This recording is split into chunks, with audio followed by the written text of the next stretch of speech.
Hola jóvenes, sean bienvenidos a este espacio en la cual nosotros vamos a hablar acerca de los reinos de las plantas y el reino de los hongos. Pero antes de conocer estos reinos, vamos a conocer un poco acerca de la biodiversidad. Vamos a ir un poquito, unos temas atrás para poder entender acerca de estos reinos. La biodiversidad es la variedad de los seres vivos que habitan en el planeta Tierra, de las cuales comprenden en la diversidad de especies, la diversidad genética y la diversidad de los ecosistemas.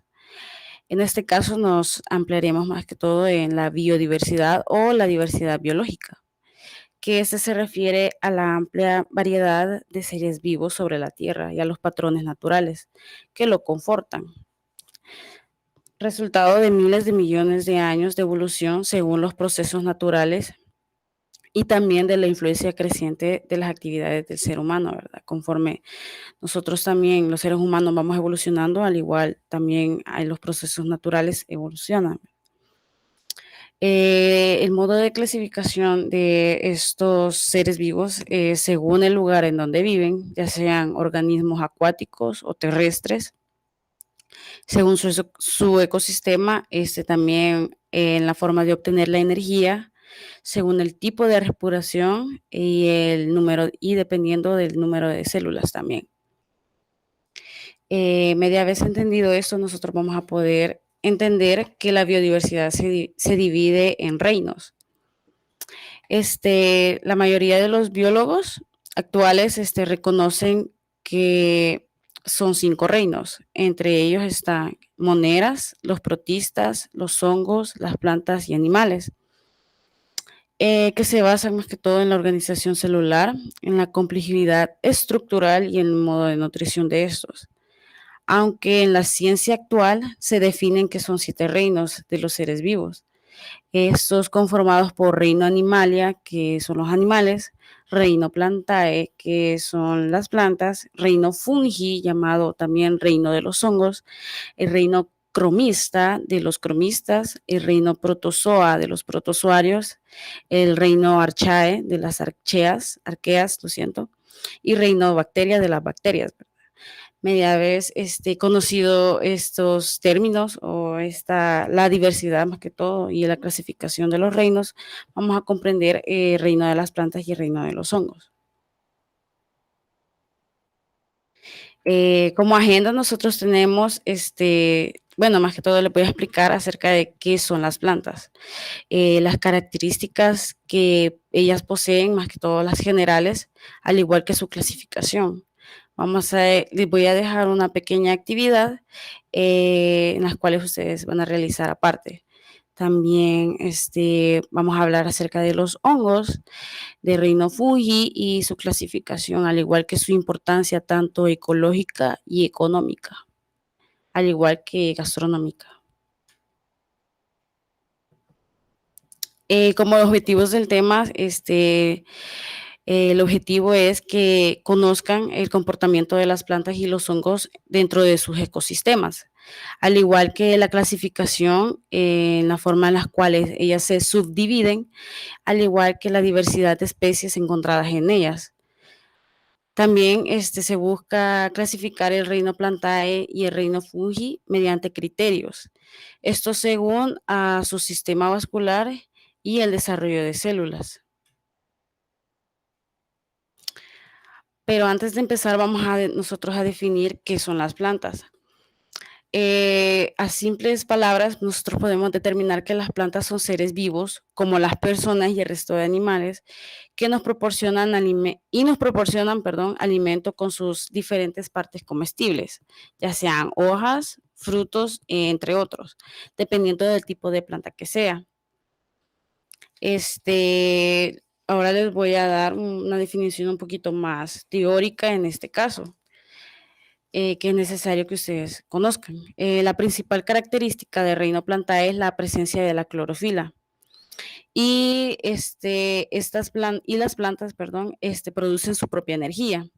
Por eso son autótrofas. Esto quiere decir que ellas, por medio de diferentes metabolismos que tienen, crean su propio alimento. Las plantas son eucariotas y multicelulares, y el reino Plantae incluye los musgos, helechos, coníferas y plantas con flores o sin flores, y tienen una variedad que supera las 250.000 especies, siendo el segundo grupo después de los artrópodos. Eh, Les voy a explicar también un poco, bueno, antes de explicarles las clasificaciones, les voy a explicar las características un poquito más fundamentales, ¿verdad? Más generales, dentro de los que tienen las plantas. Las plantas son denominados seres capaces de elaborar sus propios alimentos, y esto es gracias a la fotosíntesis, como les había mencionado antes, ¿verdad? Que ellas son autótrofas y ellas pueden crear sus propios alimentos. Y eso es gracias a la fotosíntesis. Y la fotosíntesis no es nada más ni menos que el proceso que tiene la planta para alimentarse. Esto consiste en que por medio de las raíces, ellas absorben agua y sales minerales. Mediante estas raíces, ellas transportan mediante sistemas vasculares, mediante los tejidos vasculares, conocidos estos como xilemas y floemas, que conducen esta agua y estas sales minerales hacia las hojas. Mediante las hojas, ellas pueden obtener lo que es la luz solar. Mediante esta luz solar, reaccionan con las hojas, crean este proceso llamado fotosíntesis, en las cuales las hojas captan esta luz y ellas producen sus propios alimentos. Ya media vez metabolizado todos los aminoácidos y todos los procesos que surgen en esta parte de la hoja, se distribuyen en todo lo que es la parte de la planta. Entonces, este es en base a la fotosíntesis, ¿verdad? Ahora les voy a hablar que las plantas viven fijas al suelo, por lo que no son capaces de desplazarse, pero tienen algunos movimientos especiales llamados tropismos. Nosotros, como los seres humanos, no podemos ver a simple vista este tipo de movimientos, ya que estos movimientos emitidos por las plantas son movimientos muy lentos, por los cuales el ojo humano no puede ser percibido, pero sí realizan movimientos, esto ya sean en busca de sol, ya también sea por un defecto mecánico, porque un animal se les haya que parado en una hoja o las haya lastimado, ellas tienden a reaccionar. También las plantas, debido a la extensión de sus especies, se clasifica dependiendo si poseen o no flores, o también de su sistema vascular. Vamos a hablar acerca de la clasificación general de las plantas. Y estas dependen más que todo en su forma, en su sistema vascular, como les había mencionado antes, ¿verdad? Las diversas clasificaciones de las plantas, más que todo, se originaron por la observación de ciertas características naturales, sobresalientes, siendo estas cualificables y cuantificables. Algunas de ellas son la consistencia del tallo, el ciclo de vida, la permanencia del follaje, tipo de reproducción, tipo de germinación y ciertas categorías taxonómicas. Como podemos observar en la lámina, ¿verdad? Podemos ver dos tipos de plantas, ¿verdad? Podemos ver un ejemplo muy claro que son los musgos, y otro ejemplo que son comúnmente, o sea, un árbol común, ¿verdad? Vamos a clasificarlas y conozcamos esta clasificación. Las plantas sin vasos vasculares, o también denominados briófitas, que son plantas sin vasos vasculares y poseen una estructura muy simple. Las más sobresalientes del grupo son los musgos y hepáticas, que se encuentran comúnmente en ambientes húmedos. Estas plantas son pequeñas, así como las había mencionado antes, no tienen vasos conductores, ni poseen flores, ni frutos, y estas habitan en ambientes variados, ¿verdad? Estos musgos se reproducen por esporas y comúnmente evitan, bueno, una de las principales funciones que tienen los musgos es evitar la erosión del suelo y mantienen humedad en el ambiente. Ahora vamos a conocer las plantas con las plantas con vasos vasculares, denominados también cromofitas, que estas son todas las plantas que poseen verdadera raíz, tallo y hojas y se subdividen en peridofitas y espermatofitas.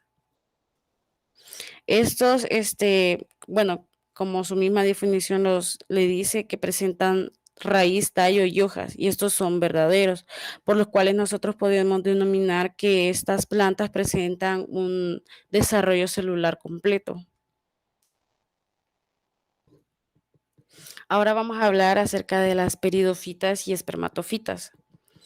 Las peridofitas son las plantas primitivas que se desarrollaron de forma temprana en nuestro planeta y que no se reproducen a través de semillas, sino que lo hacen mediante esporas. Se desarrollan en zonas frescas y húmedas. Además, carecen de flores y frutos. En este grupo están los helechos, que se conocen también como criptogamas vasculares o helechos y son plantas, o sea, como ya les había demostrado antes, que son bastante primitivas. Como podemos observar nosotros en la lámina, es una especie llamada Equisetum arbense, o mejor conocida como cola de caballo. Y ahora ustedes se van a preguntar, ¿cuál es la diferencia entre las peridofitas y las plantas no vasculares? Porque, o sea, en su mayor poseen, perdón, unas características similares, ya que estas no tienen flores ni no poseen frutos. Pero la diferencia radica en que las plantas no vasculares o las briofitas, estas no poseen un crecimiento total en sus células. Y en el caso de las peridofitas sí las tiene, en las cuales estas desarrollan un crecimiento primario al igual que un crecimiento secundario.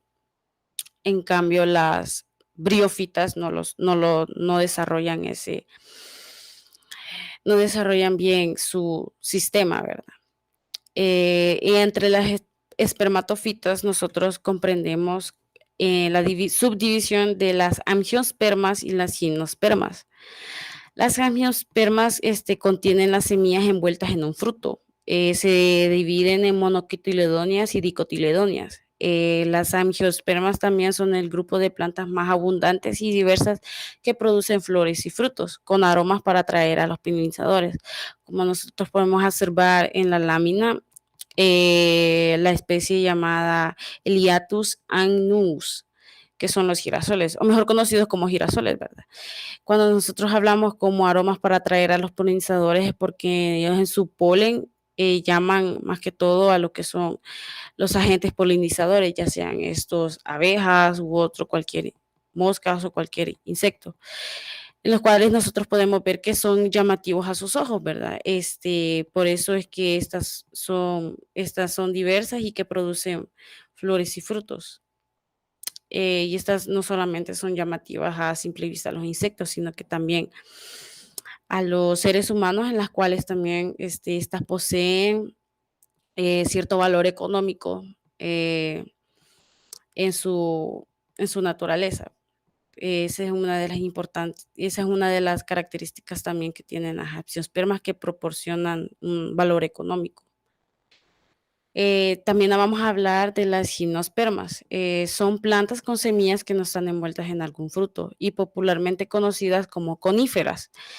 Existen algo más de 600 especies de plantas leñosas. Las hay de hojas perennes y caducas, generalmente en forma de aguja, y algunas son las pináceas como pinos, píceas, abetos, cedros, alerces y tsugas.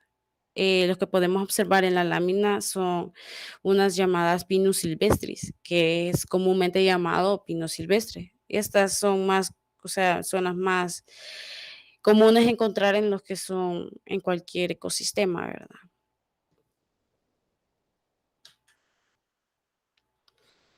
Ahora les voy a presentar una curiosidad acerca de más que todo de las gimnospermas, porque estamos hablando de los tulipanes.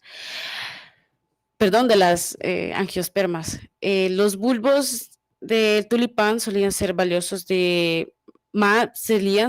valiosos que el oro. En Holanda del siglo XVII se convirtieron en una especie de novedad en un artículo de lujo, particularmente entre los holandeses. En esta época los tulipanes tenían un alto precio que se trataba como una forma de moneda, en la que es bastante extraño teniendo en cuenta que la vida de un florero de un tulipán es de solo de 3 a 7 días. La verdad es algo muy interesante cómo es que en aquellos tiempos, las personas, que habitaban en aquellos siglos, ocupaban a veces, bueno, este tulipán que nosotros conocemos que tiene un valor económico, más que todo en Holanda, ¿verdad? Siendo de climas fríos, este, no permanecían mucho, o sea, no son perennes, estas tienden a marchitarse de, como lo dice, ¿verdad? Entre 3 a 7 días. Y es importante cómo es que se le daban otro tipo de usos, que a pesar de ser adorno floral, también era consumible. La escasez de alimentos durante la Segunda Guerra Mundial llevó a las familias de Europa a usar bulbos de tulipán como fuente de alimento y algunos incluso lo usaron como reemplazo de cebollas, como les había mencionado antes. O sea, no solo tenían un valor, lo que son como un valor de flores ornamentales, sino que también lograron obtener un valor en la gastronomía en aquel entonces, ¿verdad? En aquellos tiempos. Ok, entonces ahora llegamos a la actividad. Y actividad consiste en identificar de dónde pertenecen las especies presentadas a continuación, ¿verdad? Eh, Estas se van a clasificar según si son gimnospermas, angiospermas o feridofitas.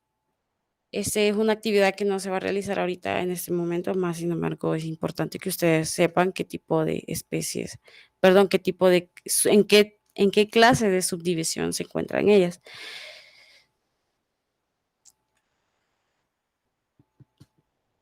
Ahora vamos a hablar acerca de los hongos. Este, como bien lo dicen, son seres eucariotas, y son más cercanos evolutivamente a los animales que a las plantas. Estos carecen de movilidad y sentidos como las plantas, pero a diferencia de ellas no poseen una nutrición autótrofa, o sea que no desarrollan lo que es la fotosíntesis o la quimiosintesis, por lo que esto, bueno, los había mencionado algo acerca de la fotosíntesis, y es que al igual que, o sea, podían alimentarse las plantas, como las habíamos mencionado antes, podían hacer su propio alimento, más estas no pueden hacer su propio alimento, por lo que ellas son heterótrofas. Al igual que otra característica de la fotosíntesis es que por medio de la fotosíntesis, las plantas tienen esa pigmentación verde tan característica que nosotros, se nos ocurre, ¿verdad? O sea, nosotros desde pequeños, o sea, nadie nos dice que las plantas son verdes, pero nosotros ya de hecho hacemos que las plantas son verdes.